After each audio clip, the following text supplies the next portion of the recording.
এই যে ইস্যুসগুলোর কারণে মানুষজন আইএলস রিডিংকে সব থেকে কঠিন মডিউল বলে আইএলসে।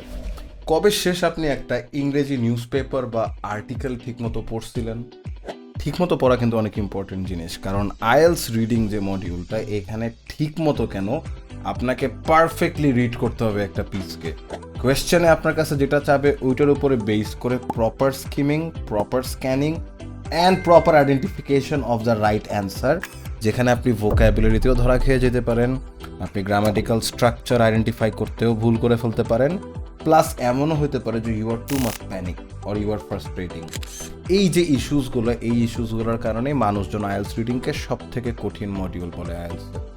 এখান থেকে যদি আপনি মুক্তি পেতে চান, আপনার প্রথম দিন থেকেই জানতে হবে যে আইএলস রিডিংয়ে কী টাইপের কোয়েশ্চেন্স আসে, কোন টাইপের কোয়েশ্চেনগুলো ট্রিকি হয়ে থাকে এবং কোন টাইপের কোয়েশ্চেনের অ্যান্সার সার্চিংটা, ফাইন্ডিংটা কীভাবে শুরু করতে হয় অ্যান্ড মোস্ট প্রবাবলি কোথায় অ্যান্সারটা লাই করে বা এক্সিস্ট করে। এই মডিউল বা এই লুপের মধ্যে যদি আপনি প্রপারলি একটা certain period of time invest করেন, only then you will have the right idea of cracking an IELTS reading paper.